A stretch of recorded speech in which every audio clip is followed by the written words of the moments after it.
There are phone calls that end your day, and there are phone calls that end your life. For Brandon Swanson, his last call was a mixture of both. For 47 minutes, his voice was the only proof of his existence, lost in the dark fields of Minnesota. Then, suddenly, a short cry, and the line went dead forever. No trace of him has been found since that night. It was as if the earth opened up and swallowed him whole. This is the story of how a call for help can become the last trace of a human being's existence. The night of May 14th, 2008, was supposed to be a celebration. For 19-year-old Brandon Swanson, the spring semester at Minnesota West Community and Technical College was finally over. Freedom, summer, and the open road lay ahead. He spent the evening with friends in the nearby town of Canby. A typical night of laughter and relief after weeks of study as the party wound down. He said his goodbyes and got into his green Chevrolet Lumina to make the 30-mile drive home to Marshall, Minnesota. It was a drive he had made countless times. But tonight was different. Just before 2 a.m., while navigating the gravel backroads he thought he knew, Brandon's car veered. The tires lost their grip, and the Chevy Lumina slid unceremoniously into a ditch. He was stuck. Annoyed, but unharmed, he did what any of us would do.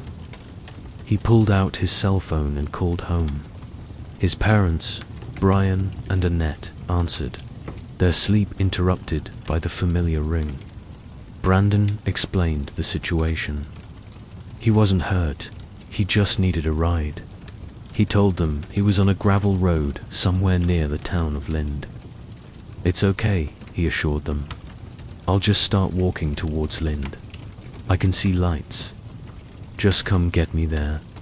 Annette stayed on the line with him, a comforting voice in the dark, while his father, Brian, got dressed and headed out into the night. The plan was simple. Brian would drive to Lind, find Brandon, and they'd deal with the car in the morning. But as Brian drove, a sense of unease began to creep in. He flashed his headlights, honked his horn, but the dark, empty roads of Lind offered no sign of his son. Annette, still on the phone with Brandon, relayed the frustration. He's not seeing you, she told him. Where are you? Brandon was just as confused. I'm walking towards the lights, he insisted. I can hear the river. I'm near a fence line. He was walking, talking, describing his surroundings, but nothing he said matched the landscape his father was seeing. The minutes ticked by. 10 minutes became 20, then 30. The conversation grew more strained. Frustration was turning into a quiet, gnawing fear. Finally, they decided to meet at the parking lot of a local nightclub in Lind. Brian drove there and waited, and waited. Brandon never appeared. By now, they had been on the phone for over 45 minutes. Brian was back in his truck, still talking to his son, who was still walking, still lost. And then it happened. At exactly 2:27 a.m., after 47 minutes on the phone, Brandon's voice suddenly cut through the static with a sharp, panicked cry. Oh, shit. The line went dead. Annette and Brian called back immediately. One ring, then voicemail. They called again, voicemail, and again. Voicemail, the voice that had been their only connection to their son for the last 47 minutes, was gone. A wall of digital silence had fallen between them. They continued calling. Dozens of times through the night, hoping, praying, that he would pick up. He never did. As the sun rose on a new day, the true, terrifying scope of the mystery began to unfold. The police were now involved. Using cell phone tower data, they pinpointed the location of Brandon's last call. The location was not near Lind. It was a staggering 25 miles away, near the town of Taunton, when searchers finally found his abandoned Chevrolet Lumina. It was sitting in a ditch off a gravel road, exactly where the cell data suggested it would be. Brandon had been completely, utterly lost. The lights he thought were from Lind were likely from Taunton. The entire 47-minute conversation had been based on a false premise. He was walking, but he had no idea where he was going. This discovery transformed a simple missing person case into a massive, desperate search. Hundreds of volunteers, law enforcement officers, and search and rescue teams descended on the vast, unforgiving farmland of western Minnesota. The terrain was a nightmare.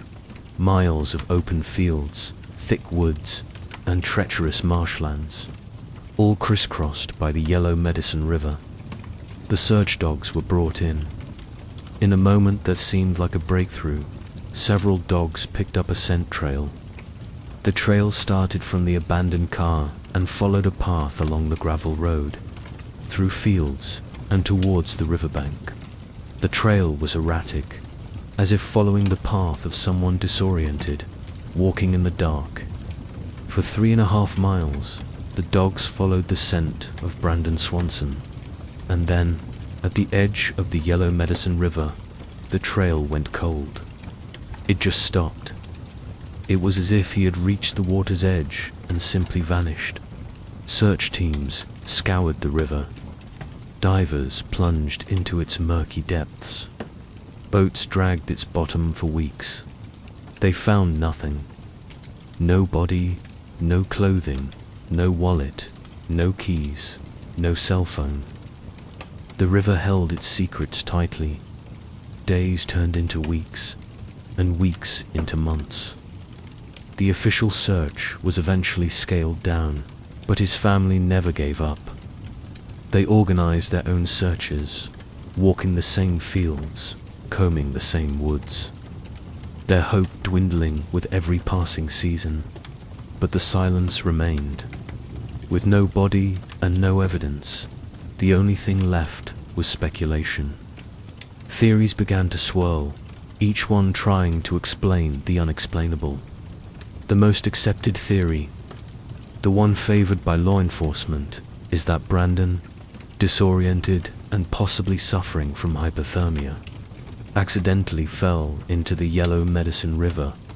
The current, they argue, could have been strong that night, capable of carrying a body for miles downstream, perhaps trapping it under a log or burying it in silt where it would never be found.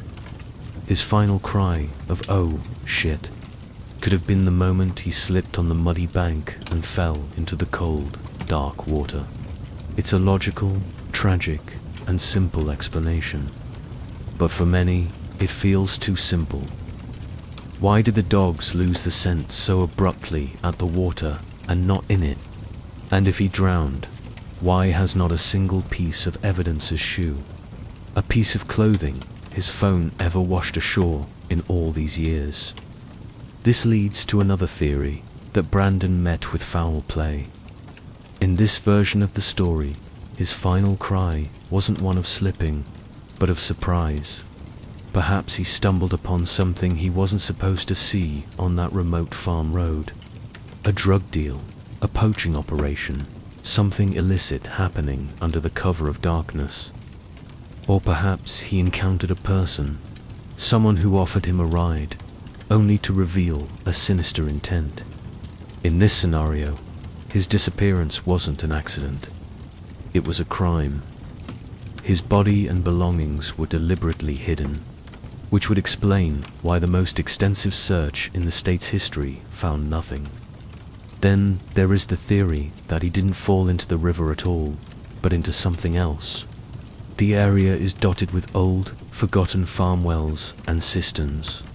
Could his final cry have been the moment the ground gave way beneath him, plunging him into a hidden tomb from which there was no escape? It's a horrifying thought that he could be lying just a few feet from where searchers walked, trapped in a place no one thought to look. And finally, there is the most unlikely yet persistent theory that Brandon chose to disappear, that he orchestrated the entire event to escape his life and start anew.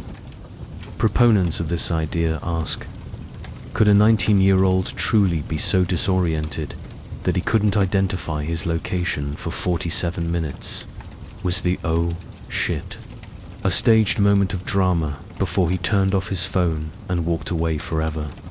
While his family and friends insist he was happy, the complete lack of evidence forces people to consider every possibility. Years have passed. The fields have been harvested and replanted many times over.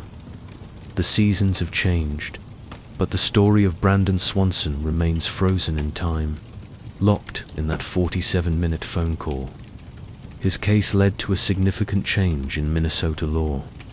Brandon's law now requires police to begin a search for a missing adult under 21, without the previously mandatory waiting period. It is a legacy born from tragedy, but for his family, the questions are all that remain. They are left to replay that final conversation, to analyze every word, every pause. They are haunted by the sound of his voice and the deafening silence that followed. Somewhere out there, in the vast, quiet landscape of Minnesota, lies the answer. The truth of what happened to Brandon Swanson is still waiting to be found. He walked into the darkness, and the darkness never let him go.